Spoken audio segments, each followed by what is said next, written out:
یہ کہنا کہ موجودہ حکومت جو ہے وہ مسلم لیگ نون کی گورنمنٹ کا تسلسل ہے، دو پہلوؤں سے یہ بات غلط ہے۔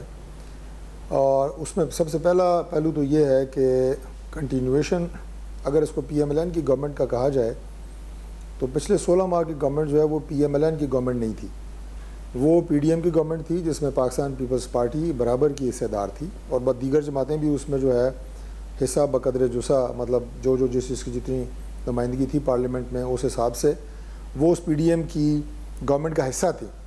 ایک بات۔ دوسری بات یہ کہ اگر یہ کنٹینویشن ہے بھی تو پھر یہ پی ڈی ایم کی گورنمنٹ کی کنٹینویشن ہے، پھر یہ نون لیگ کی گورنمنٹ کی کنٹینویشن یہی ہے اگر ہے۔ پہلے تو میں نہیں مانتا کہ یہ کوئی کنٹینویشن ہے، لیکن اگر اسے کنٹینویشن کہا جائے گا تو یہ اتحادی گورنمنٹ کی کنٹینویشن کہا جائے گا، پھر یہ اکیلا نون لیگ کی کنٹینویشن نہیں کہا جائے گا۔ تیسری بات یہ ہے کہ جو نام تجویز کیے گئے تھے پرائم منسٹر شہباز شریف صاحب کی طرف سے وہ بھی سب کے سامنے ہیں، اور جو موجودہ پرائم منسٹر ہیں وہ کیا ان مجوزہ نام جو پرائم منسٹر شہباز شریف صاحب نے تجویز کیے تھے کیا ان میں تھے؟ بالکل بھی نہیں تھے۔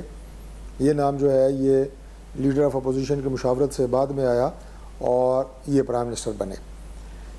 باقی یہ کہ آگے جو آپ نے الیکشن کمیشن کی ڈیٹ کی بات کی، دیکھیں یہ بات بڑی عجیب ہے کہ اب ہم اس بات کو کہیں کہ یہ مسلم لیگ نون کی ڈیمانڈ کے اوپر الیکشن جو ہے وہ ملتوی ہوئے ہیں۔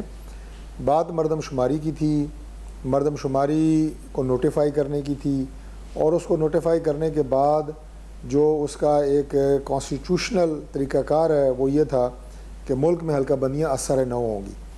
اس سلسلے میں جو چاروں وزراء اعلیٰ ہیں ان کا اجلاس ہوا جس میں سندھ کے وزیر اعلیٰ مراد علی شاہ صاحب خود تشریف فرما تھے، اور یہ کنسنسس کے ساتھ مکمل اتفاق رائے کے ساتھ یہ فیصلے ہوئے ہیں۔